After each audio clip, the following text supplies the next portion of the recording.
Eu convido os irmãos e irmãs a se colocarem de pé para fazermos as leituras bíblicas indicadas aí na tela, começando com a primeira carta a Timóteo, primeira carta de Paulo a Timóteo, capítulo 4, alguns versos, 6 a 8, depois 15 a 16 e depois 6, 11 e apenas o início do verso 12. 1 Timóteo, capítulo 4, verso 6. Expondo estas coisas aos irmãos, serás bom ministro de Cristo Jesus, alimentado com a palavra da fé e da boa doutrina que tens seguido. Mas rejeita as fábulas profanas e de velhas caducas. Exercita-te pessoalmente na piedade, pois o exercício físico para pouco é proveitoso, mas a piedade para tudo é proveitosa, porque tem a promessa da vida que agora é e daqui há de ser. Pouco adiante, irmãos, no mesmo capítulo, versos 15 e 16. Medita estas coisas e nelas sê diligente, para que o teu progresso a todos seja manifesto. Tem cuidado de ti mesmo e da doutrina, continua nestes deveres, porque fazendo assim, salvarás tanto a ti mesmo como a teus ouvintes. E ainda adiante, irmãos, no capítulo 6, apenas praticamente o verso 11. 1 Timóteo 6, 11. Tu, porém, ó homem de Deus, foge destas coisas, antes segue a justiça, a piedade, a fé, o amor, a constância, a mansidão. Combate o bom combate da fé. E finalmente, irmãos, na segunda carta de Pedro, no capítulo 1, versos 3 ao verso 8. Segunda carta de Pedro, capítulo 1, a partir do verso 3. Visto como, pelo seu divino poder, nos têm sido doadas todas as coisas que conduzem à vida e à piedade, pelo conhecimento completo daquele que nos chamou para a sua própria glória e virtude, pelas quais nos têm sido doadas as suas preciosas e muito grandes promessas, para que por elas vos torneis comparticipantes da natureza divina, livrando-nos das paixões, das corrupções, da corrupção das paixões que há no mundo. Por isso mesmo, vós, reunindo toda a vossa diligência, associai com a vossa fé a virtude, com a virtude o conhecimento, com o conhecimento o domínio próprio, com o domínio próprio a perseverança, com a perseverança a piedade, com a piedade a fraternidade, com a fraternidade o amor. Porque estas coisas, existindo em vós, e em vós aumentando, fazem com que não sejais nem infrutíferos, nem infrutuosos, no pleno conhecimento de nosso Senhor Jesus Cristo. Meus irmãos, dando continuidade ao nosso estudo sobre ética cristã, que já temos realizado aos domingos pela manhã por algum tempo, nós estamos já nos aproximando para tratarmos especificamente, diretamente, de questões éticas, questões morais, que, se Deus permitir, a partir da próxima semana estaremos considerando. Mais uma vez, localizando os irmãos, tivemos a oportunidade de considerar juntos algumas questões introdutórias, ressaltando a importância desses estudos, chamando a atenção para o fato de que somos constantemente, de várias maneiras, confrontados por problemas de ordem moral, de ordem ética no nosso dia a dia. Também consideramos aqui várias abordagens diferentes com relação ao nosso tema.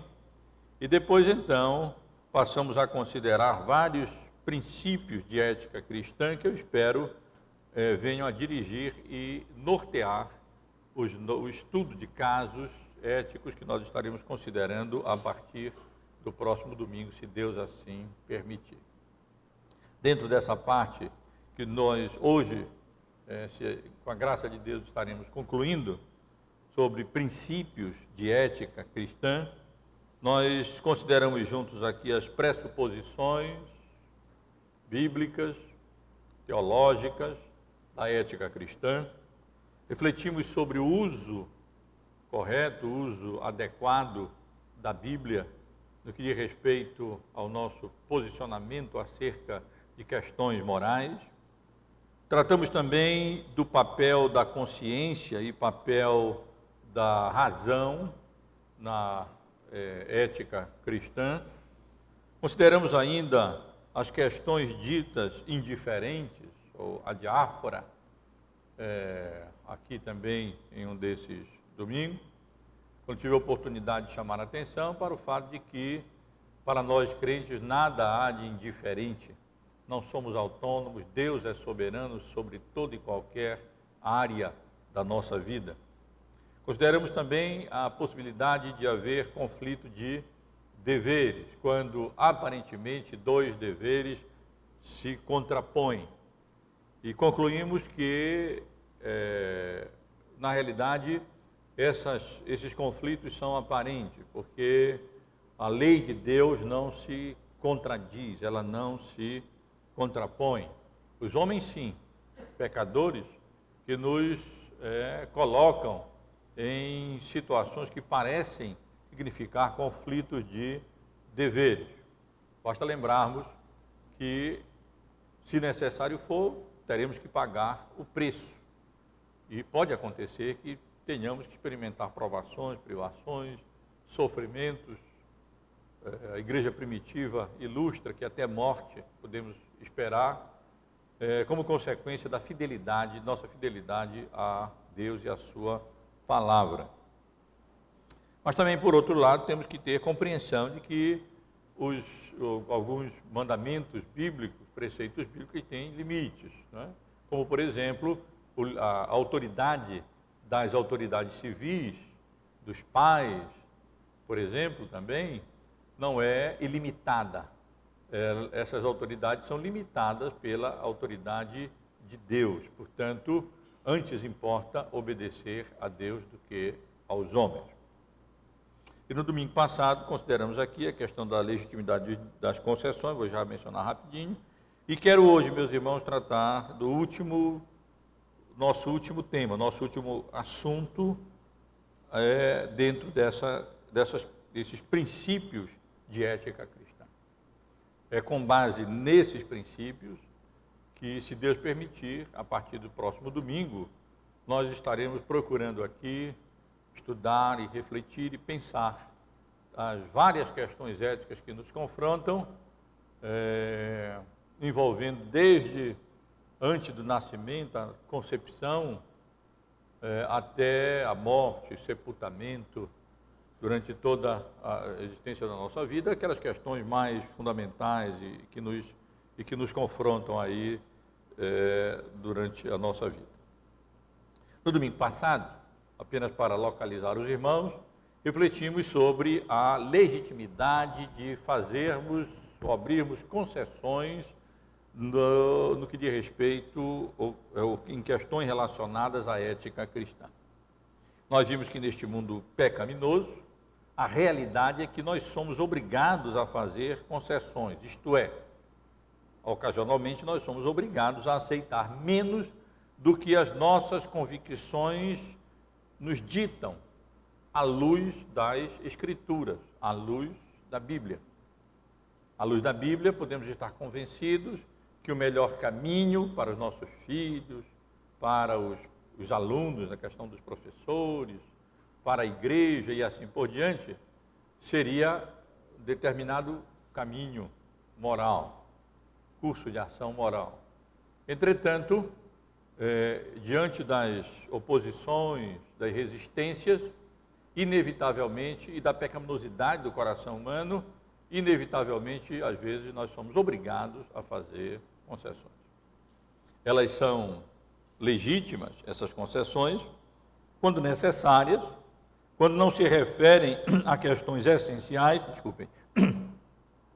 e implicam em tolerância da nossa parte, com vistas a alcançar avanços maiores ou assegurar avanços já alcançados, ou seja, recursos, podemos dizer assim, estratégicos, né? no que diz respeito a avançarmos mais e mais, buscando a conformação moral nossa e dos que nos cercam à luz das Escrituras, à luz da Palavra de Deus. Entretanto, essas concessões têm limites. Não devem ser motivadas por covardia ou amor ao mundo, não devem significar acomodação com o mínimo, nem representar retrocessos ao invés de avanços possíveis. Nem podem ultrapassar limites morais absolutos na lei de Deus, como, por exemplo, a idolatria, aborto, impureza, etc. Hoje, irmãos, vamos concluir essa parte do nosso estudo, como mencionei há pouco, considerando a questão do papel da espiritualidade na ética cristã. Deixei por último, de modo algum, porque se trata de um tema menos importante, pelo contrário, exatamente para enfatizar e ressaltar em virtude da relevância e da importância do tema para a ética cristã. É verdade que o objeto de estudo da ética cristã não focaliza diretamente a espiritualidade ou a piedade cristã. O campo da ética cristã não é o nosso relacionamento com Deus, e sim o nosso relacionamento com o homem e com as demais criaturas, com a criação de Deus. Não compete à ética discutir e tratar dessas questões, essencialmente, ou diretamente, tratar dessas questões relacionadas ao nosso relacionamento, à nossa comunhão com Deus. Isso aí é uma questão afeita mais a outra área, a área espiritual mesmo, a área teológica, a área bíblica, que diz respeito à espiritualidade, que diz respeito à piedade cristã. Então, uma vez que a espiritualidade ou a piedade não é matéria em si de ética cristã, qual é o papel da espiritualidade ou da piedade na ética cristã? A prática da piedade, colocando de outra maneira, influencia o nosso posicionamento com relação a questões éticas e a nossa própria conduta moral? Essa é a questão que eu quero considerar com os irmãos nesta manhã. Em caso positivo, em que sentido a espiritualidade cristã, a piedade, influencia a ética, ou que benefícios a espiritualidade cristã, a piedade, traz ou proporciona para a ética cristã? Me permitam primeiro definir o que eu estou querendo dizer por espiritualidade ou piedade. Por espiritualidade ou piedade, eu me refiro à qualidade do nosso relacionamento vertical ou à nossa comunhão com Deus. Nós, como seres humanos, nos relacionamos verticalmente com o nosso Criador e horizontalmente com os nossos semelhantes e com a própria criação em geral. E por espiritualidade ou piedade, nós estamos nos referindo exatamente a esse relacionamento que nós mantemos, ou até que ponto mantemos ou deixamos de manter com Deus. O termo grego eusebeia no grego, é traduzido, que normalmente na Bíblia é traduzido por piedade. Ele originalmente significava manter distância, recuar diante de alguém ou alguma coisa sublime ou majestosa. A atitude de alguém que se aproxima de alguém ou alguma coisa tão sublime, tão grande, tão majestosa, que num certo sentido recua, não é? Com temor, com tremor, diante desse ser, dessa pessoa.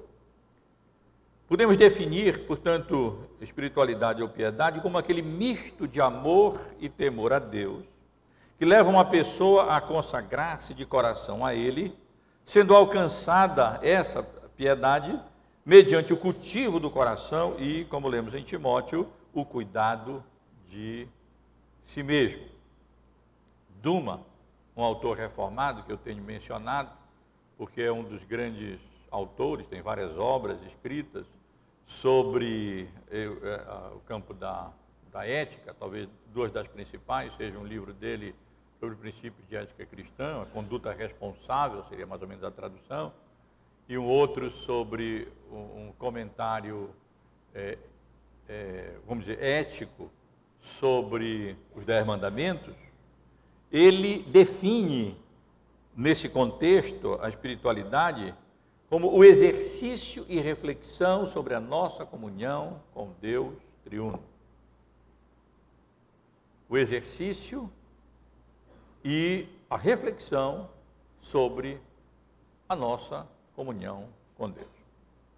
A espiritualidade ou piedade, irmãos, é exercida, como nós sabemos bem, por meio do estudo da Bíblia, da leitura de bons livros, da oração, da meditação, do culto e todos os seus elementos, principalmente a pregação, da comunhão com os irmãos e da obediência de fé.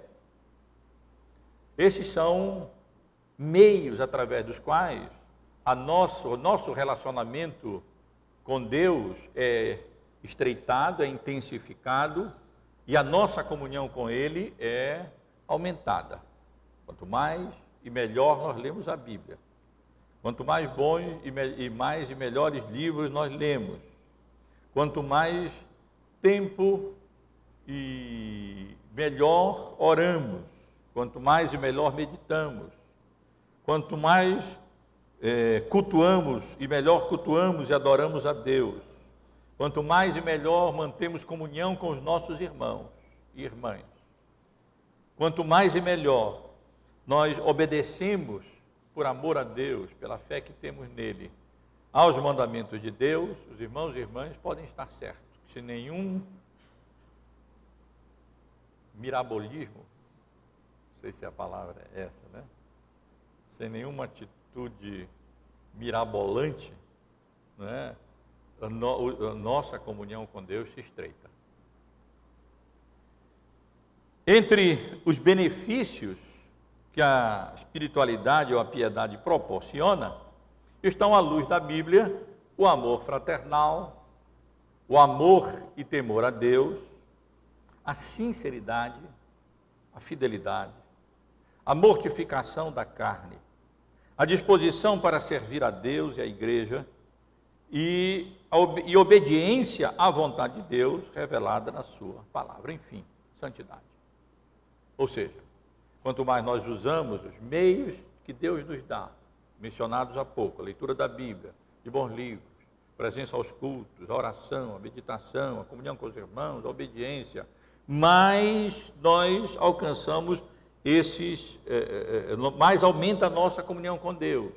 E à medida que a nossa comunhão com Deus aumenta por intermédio desses recursos, sem dúvida alguma, mais nós amamos irmãos e irmãs, que é uma das características do crente, mais nós amamos e tememos ao Senhor, mais sinceros nós nos tornamos. É difícil preservar a hipocrisia ou cultivar a hipocrisia na presença de um Deus santíssimo, que sonda, perscruta e conhece o nosso coração, o nosso íntimo.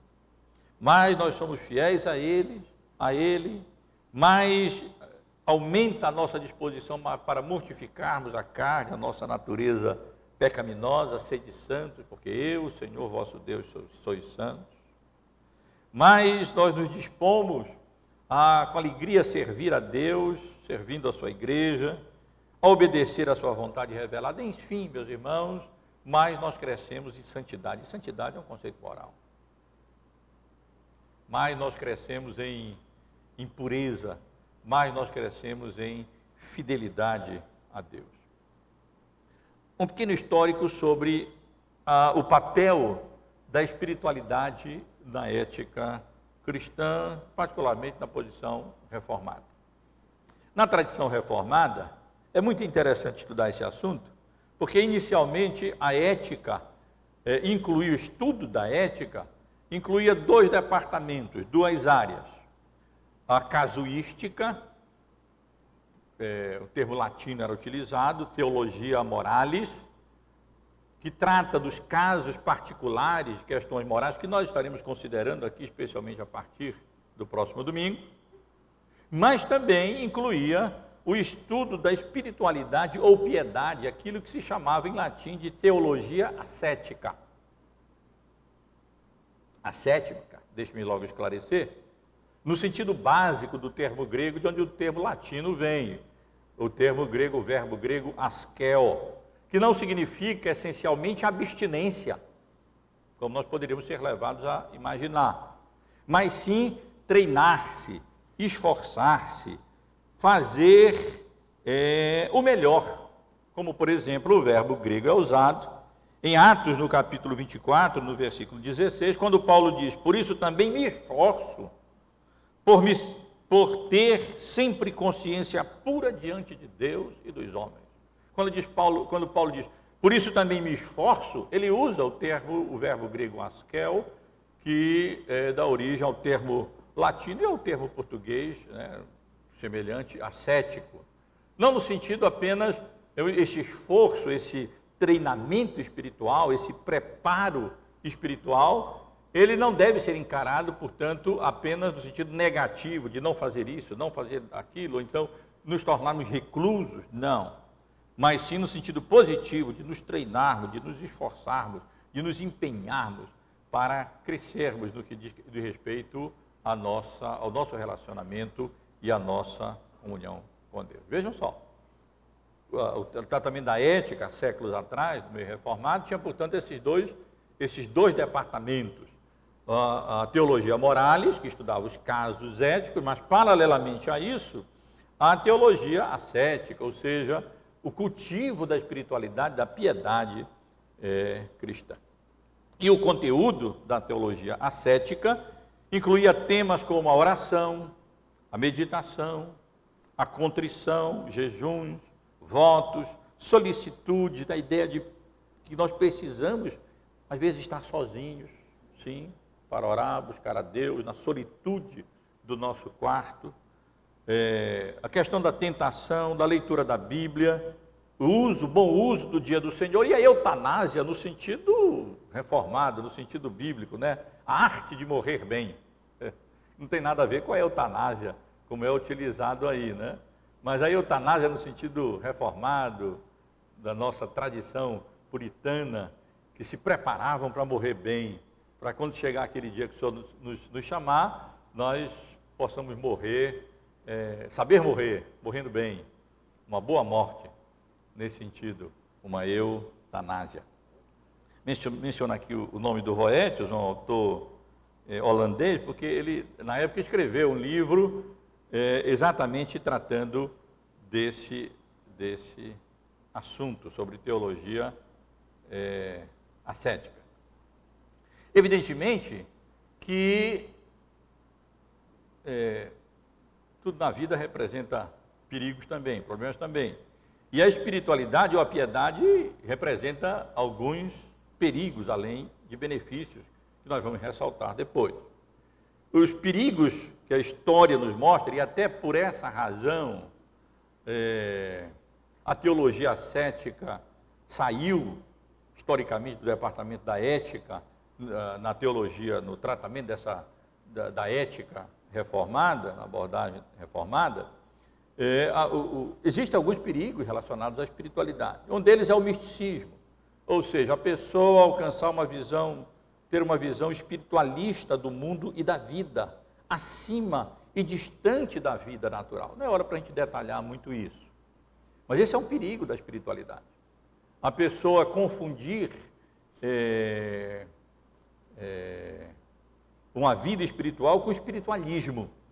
E então ele passa a ver o mundo apenas por um lado espiritual e acaba se distanciando da vida ordinária, da vida comum. Nós estamos neste mundo, nós vivemos aqui neste mundo. Também outro perigo é o ascetismo, a exclusão da vida ordinária e a abstinência das atividades do dia a dia. A igreja medieval nos adverte contra esse perigo.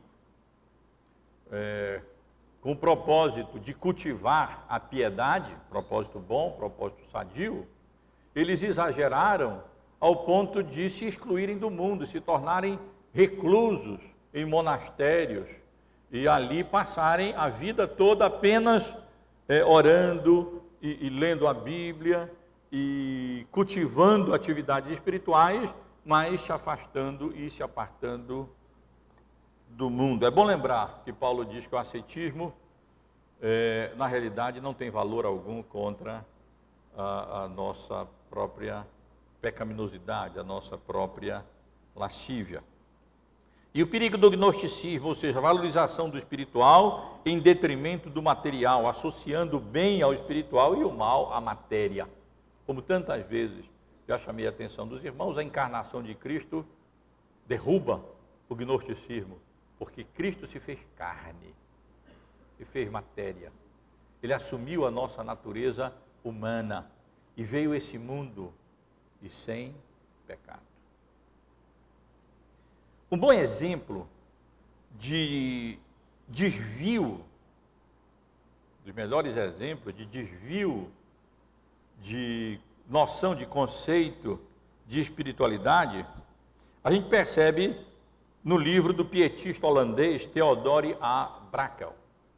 É um autor muito conhecido, escreveu nesse campo, e escreveu um livro sobre a sua própria experiência de piedade, da piedade. O livro tinha como título Os Graus da Vida Espiritual. Mas é frustrante, meus irmãos, nós vemos que no livro inteiro, ele não diz nada sobre a sua esposa, uma palavra sobre os filhos, silêncio sobre o ministério e tudo mais que constitui a vida diária do crente. Apenas exercícios místicos de espiritualidade, mas de uma espiritualidade distante da vida, do mundo. Não é esse o conceito de espiritualidade cristã. Leiam as cartas do apóstolo Paulo. Leiam a Bíblia, leiam o Novo Testamento. E os irmãos verão que esse conceito místico, medieval, ou ascético, ou gnóstico de espiritualidade, ele é mais adequado e mais próprio para aquelas religiões orientais de mistério, mas não para o cristianismo bíblico. A piedade, a espiritualidade cristã, que diz respeito ao nosso relacionamento com Deus, ela sempre desemboca no nosso relacionamento com os homens. Por outro lado, o nosso relacionamento com os homens está alicerçado e fundamentado e baseado no nosso relacionamento com Deus. Algumas passagens bíblicas relacionadas ao nosso assunto. Primeiro, uma passagem bíblica mais geral, 1 Timóteo 1,19, onde Paulo exorta Timóteo dizendo: combate o bom combate, mantendo a fé e a boa consciência, porquanto alguns tendo rejeitado a boa consciência, vieram a naufragar na fé. Eu cito esse texto apenas para percebermos a relação sempre existente no que diz respeito a vida, a conduta, a boa consciência de uma vida íntegra e reta, e a fé, e a doutrina, né? E o nosso conhecimento de Deus, o nosso relacionamento com Deus, por meio da sua palavra, por meio das Escrituras. A piedade cristã, ela não pode jamais, em hipótese alguma, ser separada das Escrituras. Jamais. Senão ela tende a degenerar em misticismo, em ascetismo, em gnosticismo, em espiritualismo, e deixa de ser caracterizada como espiritualidade cristã. 1 Timóteo 4, 7 a 8, Paulo escrevendo ainda a Timóteo: exercita-te pessoalmente na piedade. É a exortação de Paulo a Timóteo. Pois o exercício físico para pouco é proveitoso, mas a piedade para tudo é proveitosa. Paulo aqui nos encoraja, todos nós, a nos exercitarmos na piedade, ou seja, a fazermos uso desses meios, desses equipamentos de ginástica espiritual que Deus coloca à nossa disposição. Eu nunca fui numa academia, não sei como, a gente vê pela televisão como é por dentro, mas com certeza ali existem vários equipamentos apropriados para exercitarem os vários músculos do nosso corpo. A piedade, diz o apóstolo Paulo, ela faz uso desses vários instrumentos que Deus nos dá, a oração, já mencionei, a oração, a leitura da Bíblia, o estudo da Bíblia, melhor dizendo, a leitura de bons livros, o culto, a comunhão com os irmãos, a obediência de fé, a meditação sobre a palavra de Deus, sobre Deus. Isso, o bom uso desses meios, desses equipamentos aí espirituais, eles é muito proveitoso o uso, porque o resultado é a piedade, é a maior comunhão com Deus, o estreitamento do nosso relacionamento com Deus. E esse estreitamento do nosso relacionamento com Deus, para tudo é proveitoso, tudo. O exercício físico, ele dá vários proveitos para a nossa vida, isso é muito bom, né? Mas o exercício espiritual, a atividade espiritual, o exercício espiritual, a comunhão com Deus, a piedade cristã, é para tudo na vida da morte é proveitoso. Não apenas para essa vida, mas para a vida eterna. Tudo nesse âmbito é proveitoso, evidentemente, inclusive para a ética cristã. Como eu disse, quanto mais nos aproximamos de Deus, mais santos nós seremos, nós somos. Mas nós temos capacidade, como nós vamos ver depois, de compreender a sua vontade e praticar e aplicar a sua vontade na nossa vida. 1 Timóteo 6, 11. Tu, porém, ó homem de Deus, segue a justiça, a piedade, a fé, o amor, a constância, a mansidão. Combate o bom combate da fé. Mais uma exortação de Paulo a Timóteo, no sentido de que ele perseguisse essas coisas, buscasse na sua vida essas coisas. Ser justo, ser piedoso, ser crente, ter amor para com Deus e para com os irmãos e o próximo, ser perseverante, ser manso e, dessa maneira, combater o combate da fé, promover o reino de Deus, avançar com a verdade de Deus, a palavra de Deus, o reino de Deus, a glória e a honra de Deus neste mundo. E a importante passagem da segunda carta de Pedro, no capítulos 1, versos 3 a 8. Por favor, irmãos, observem. Visto como, diz Pedro, pelo seu divino poder, nos têm sido doadas todas as coisas que conduzem à vida e à piedade. Pelo conhecimento completo, também poderíamos traduzir o termo aqui, epignosis, pelo conhecimento genuíno, real, verdadeiro, daquele que nos chamou para a sua própria glória e virtude, reunindo toda a vossa diligência, associai com a vossa fé a virtude, com virtude o conhecimento, com o conhecimento o domínio próprio, com o domínio próprio a perseverança, com a perseverança a piedade, com a piedade a fraternidade, com a fraternidade o amor. Paulo continua dizendo, porque estas coisas existindo em vós, e em vós aumentando, fazem com que não sejais nem inativos, nem infrutuosos no pleno conhecimento de nosso Senhor Jesus Cristo. Nessa passagem, meus irmãos, como os irmãos podem observar, podem constatar, o apóstolo Pedro está dizendo, olha, potencialmente em Cristo, pelo seu Espírito que em nós habita, nós estamos habilitados e capacitados a desenvolver todas as coisas que conduzem a uma vida íntegra, reta, temente a Deus e piedosa. Isso como? Isso pelo conhecimento genuíno que nós temos de Cristo Jesus, nosso Senhor. Conhecimento verdadeiro que pela misericórdia e graça de Deus nós alcançamos. Isso é o pré-requisito básico, isso é o alicerce, isso é o fundamento. Sem isso não podemos construir nada em termos de moralidade, de piedade genuína, verdadeira em cima disso. Isso é o alicerce básico, esse conhecimento genuíno, verdadeiro de Deus que nos chamou para a sua própria glória e virtude. E aí Paulo então acrescenta, ora, uma vez que nós fomos convertidos, uma vez que vocês foram regenerados, feitos novas criaturas, e alcançaram pela graça de Deus o conhecimento genuíno de Cristo, sobre esse conhecimento genuíno de Cristo, edifiquem. E aí Paulo fala dessa corrente abençoada, dessa corrente bendita de virtudes bíblicas. E ele diz então, reunindo toda a vossa diligência, esforço, empenho, treinamento, askel, como Paulo diz, né? O preparo mesmo espiritual, reunindo toda a vossa diligência, associai com a vossa fé, que a fé, somos salvos exclusivamente pela fé, mas a fé que é genuína e verdadeira não vem sozinha, nunca vem só.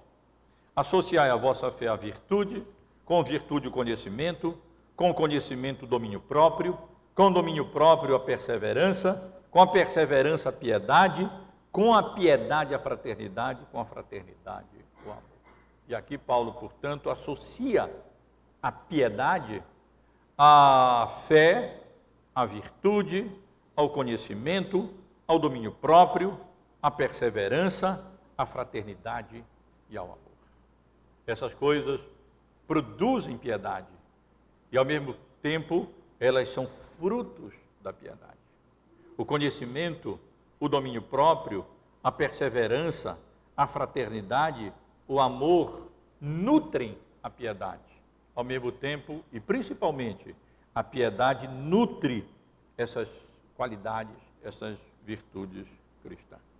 E assim fazendo, o crente não se torna nem inativo, inútil, como aquele servo a quem o seu Senhor lhe confiou um talento e ele escondeu e não o desenvolveu para a promoção do reino e da glória de Deus, nem infrutuosos como consequência do conhecimento genuíno e verdadeiro que alcançamos de Cristo Jesus.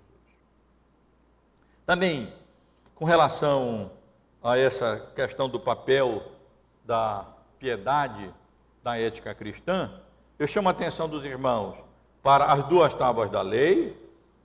Observem, a segunda tábua sobre o relacionamento horizontal dos homens é precedida e fundamentada na primeira sobre o nosso relacionamento com Deus. A piedade genuína, ou melhor, perdoem, a ética genuína, a moralidade verdadeira, genuína, ela precisa ser alicerçada na primeira tábua da lei. E aqui nós estamos falando de espiritualidade, aqui nós estamos falando de piedade.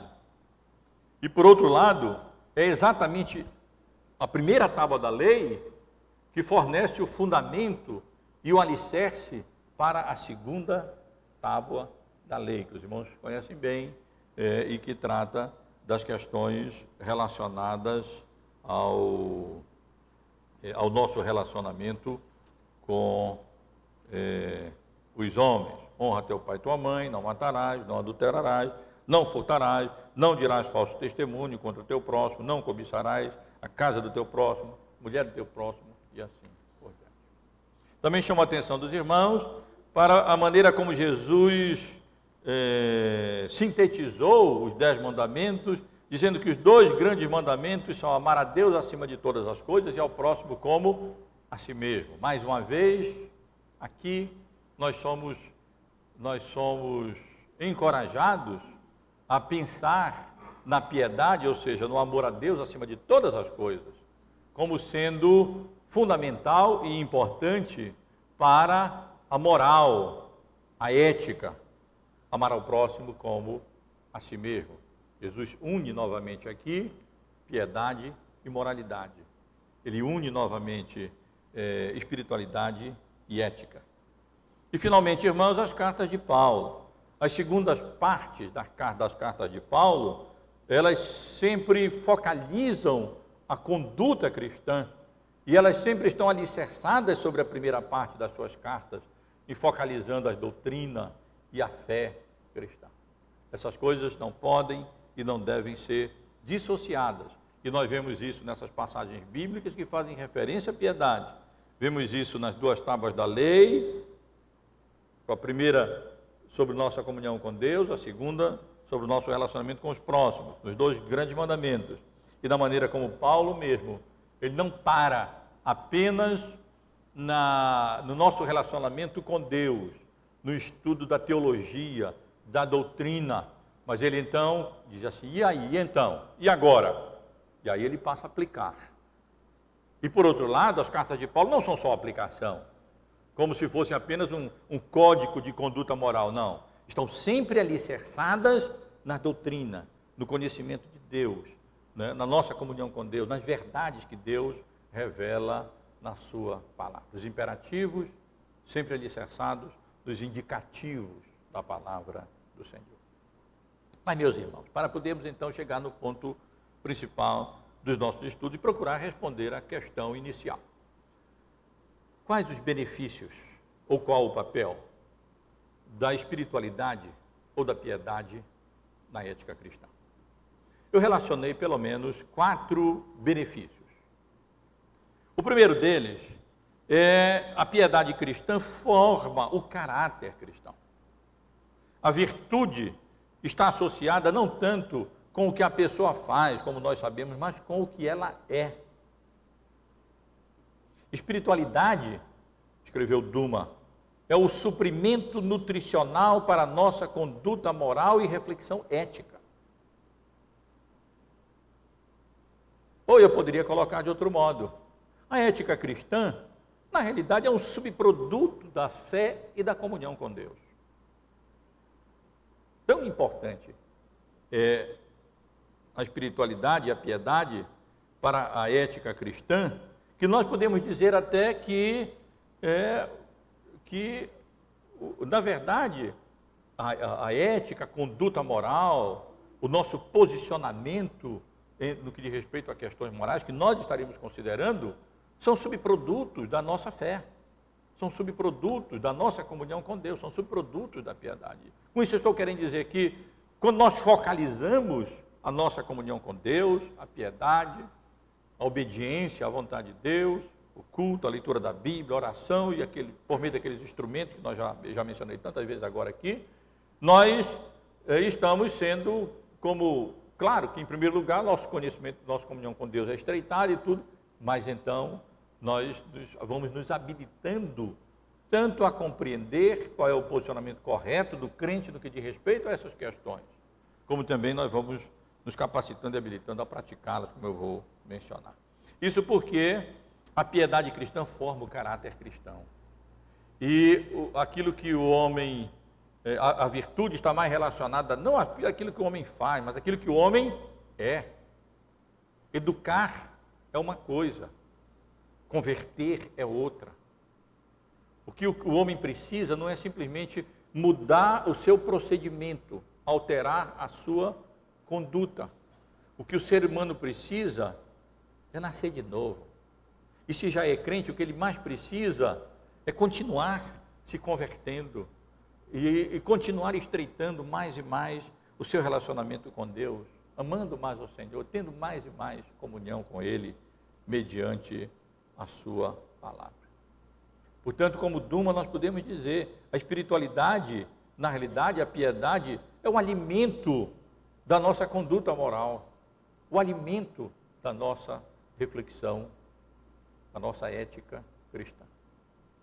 Então, esse é um dos benefícios. A piedade forma o caráter, e o caráter é essencial para a conduta, para a ética, para a moral.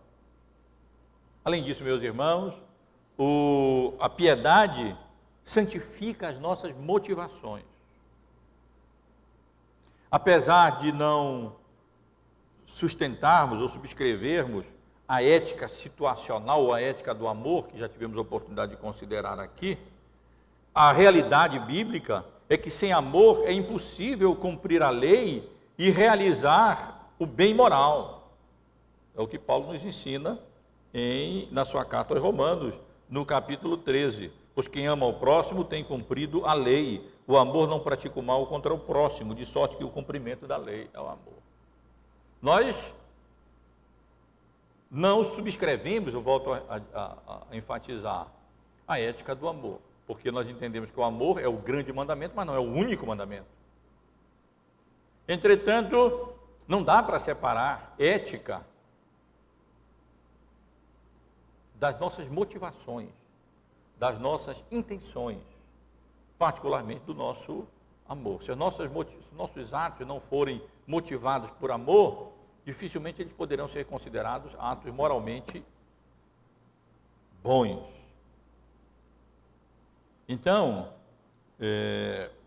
a piedade santifica as nossas motivações, faz com que nós façamos as coisas ou deixemos de fazer por amor a Deus, por amor ao próximo, por fidelidade a Deus, e não por intenções e motivações distorcidas. A hipocrisia, o interesse, ou qualquer outra motivação indigna. A piedade nutre o amor a Deus e ao próximo. Portanto, ela é importantíssima para a ética cristã, porque tem essa capacidade de nos santificar, de santificar as nossas emoções, de purificar as nossas intenções, as nossas motivações, sem o que difícil falar de conduta moralmente boa. Ainda, em terceiro lugar, irmãos, a piedade nos habilita a fazer uso adequado da Bíblia na ética. Ela nos permite compreender a vontade de Deus revelada na Bíblia com relação a questões morais. O caráter divino da Bíblia requer piedade para a sua compreensão, ou seja, oração, meditação, etc. Várias vezes eu tenho tido a oportunidade de chamar a atenção dos irmãos para o caráter divino, humano das Escrituras. Esse é o alicerce da nossa fé, fundamento da nossa fé. E nas nossas reuniões de sábado à noite, encorajo aqueles que, podendo vir, não têm vindo, por alguma razão, temos tido a oportunidade de ler no livro que estamos tratando exatamente desse assunto, o caráter divino, humano das Escrituras. Por ser um livro humano, no sentido de que foi escrito por homens, no pleno uso das suas faculdades, das suas circunstâncias históricas e assim por diante, por não ter sido um livro psicografado ou pneumografado, mas um livro escrito pelas pessoas no pleno uso das suas faculdades, das suas razões, da sua capacidade, das suas habilidades, necessita, sim, estudo adequado, quanto mais conhecimento da história dos períodos bíblicos, melhor, das circunstâncias geográficas, linguísticas, etc. Mas a Bíblia não é apenas um livro humano. A Bíblia é um livro divino. É um livro divino por ter sido inspirado por Deus, é um livro divino por ter sido preservado do engano, do erro, é um livro divino porque o seu conteúdo transcende a realidade, o conhecimento, a experiência normal, natural, humana. É um livro divino pelo poder que ele demonstra para transformar as pessoas, como instrumento na mão do Espírito Santo de Deus para a conversão e mudança das pessoas. E o fato da Bíblia ter um livro divino requer para a sua compreensão não apenas dedicação e estudo, mas também comunhão com Deus, fidelidade, piedade, oração, meditação e assim por diante. Por isso, Lutero, se eu não me engano, comparava o avanço no conhecimento da Bíblia com um barquinho com 2 remos. Com um remo nós oramos, suplicando a misericórdia, a graça, a iluminação, discernimento da parte de Deus.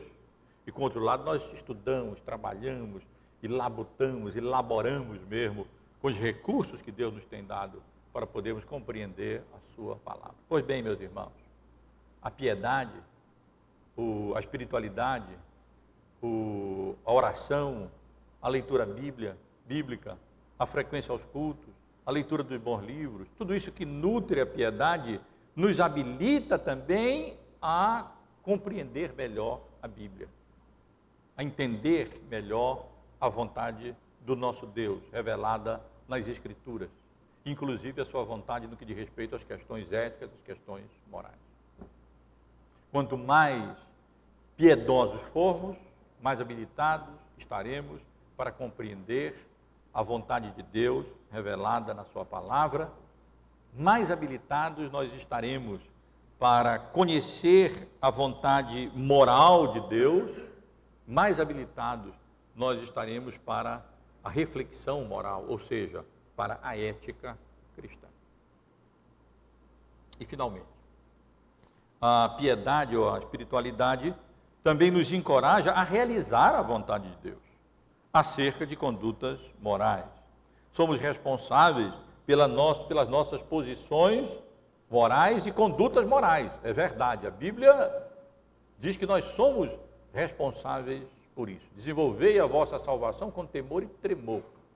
Por outro lado, Deus é quem efetua em nós, em tanto querer como realizar, segundo a sua boa vontade. A nossa comunhão com Deus faz com que o Espírito Santo dele, que habita no nosso coração, mais e mais fortaleça as virtudes cristãs associadas à piedade que nós estivemos considerando há pouco. A perseverança, o amor, a fé, tudo aquilo que está ali associado à piedade. E, portanto, mais e mais fortalece o novo homem, criado pelo Espírito de Deus, à semelhança do Senhor. Essa nova natureza redimida, regenerada, que habita em nós. E então, mais e mais, nós somos habilitados não apenas a conhecer a vontade moral de Deus, mais e mais, nós somos habilitados a praticar a vontade moral de Deus. Mais e mais a realizar a vontade de Deus no que diz respeito a questões morais e a questões éticas, ou seja, a reflexão sobre as questões morais. Conclusão, meus irmãos, a espiritualidade ou piedade relacionada ao nosso relacionamento, ficou repetitivo aí, com Deus, não é o foco do estudo da ética cristã, é verdade. O foco da ética cristã é o relacionamento entre o homem e horizontal, entre o homem, demais homens e as demais criaturas. Também é preciso cuidado para que a espiritualidade cristã não degenere em misticismo, em ascetismo ou gnosticismo.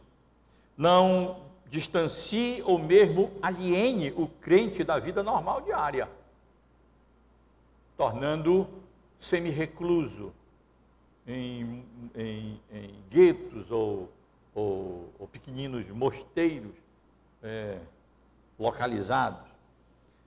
Entretanto, feitas essas ressalvas, é preciso enfatizar que a piedade é essencial para a nossa conduta e reflexão moral. A comunhão com Deus, exercitada mediante o estudo da Bíblia, a oração, a meditação, o culto, a comunhão com os irmãos, a leitura de bons livros, o bom uso do dia do Senhor e da ceia do Senhor e a obediência de fé ou seja, a comunhão, o fundamento para a ética cristã.